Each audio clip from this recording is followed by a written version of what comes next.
বাংলাদেশে বাংলা গানের দিকপাল হেমন্ত মুখোপাধ্যায়ের স্মরণে চট্টগ্রামে অনুষ্ঠিত হয়েছে সঙ্গীতানুষ্ঠান। বাকারসঞ্জ গ্রুপের উদ্যোগে নগরীর থিয়েটার ইনস্টিটিউটে অনুষ্ঠিত এই সঙ্গীতানুষ্ঠানে সঙ্গীত পরিবেশন করেন বাংলাদেশের সুপরিচিত সঙ্গীত শিল্পী ও বিশিষ্ট শিল্পপতি রিয়াজ ওয়াইস এবং ভারতের জনপ্রিয় সঙ্গীত শিল্পী সত্যজিৎ দাস। বিশিষ্ট সঙ্গীত শিল্পী প্রবীর পালের সঞ্চালনায় এ সময় বাকারসঞ্জ গ্রুপের পরিচালক বিশিষ্ট ব্যবসায়ী শিল্পপতি Jamil Abrar, admin and coordination GM Shah Imran ও accounts and finance GM Mohammad Mustafa Shamim সহ অন্যরা উপস্থিত ছিলেন। চট্টগ্রামে মাইজ ভান্ডারী গাউসিয়া হক কমিটি বাংলাদেশ কেন্দ্রীয় পর্ষদ এর ত্রৈমাসিক সভা অনুষ্ঠিত হয়েছে। নগরীর পাঁচলাইশ থানাধীন হামজার বাগুস্থ শাহানশাহ হযরত সৈয়দ জিয়াউল হক মাইজ ভান্ডারী খানকা শরীফে এ সভা অনুষ্ঠিত হয়।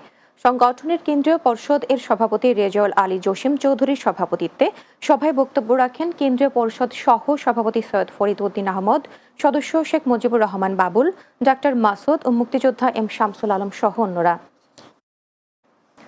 ইসলামী যুব আন্দোলনের প্রতিষ্ঠা বার্ষিকী উপলক্ষে চট্টগ্রামে সম্মেলন অনুষ্ঠিত হয়েছে। দলটি চট্টগ্রাম মহানগর এর উদ্যোগে নগরের একটি অডিটোরিয়ামে এই সম্মেলনের আয়োজন করা হয়। এতে প্রধান অতিথি ছিলেন ইসলামী আন্দোলন বাংলাদেশের আমির মুফতি সৈয়দ মোহাম্মদ রেজাউল করিম। দলে চট্টগ্রাম মহানগরের সভাপতি আল মিজান মাহমুদ নোহেল এর সভাপতিত্বে এ সময় বক্তব্য রাখেন ইসলামী আন্দোলন বাংলাদেশের নগর সভাপতি মোহাম্মদ জান্নাতুল ইসলাম ও সাধারণ সম্পাদক মাওলানা মাসুদুর রহমান। এছাড়া আল হাবিবির মোহাম্মদ তাজুল ইসলাম সহ অন্যরা উপস্থিত ছিলেন।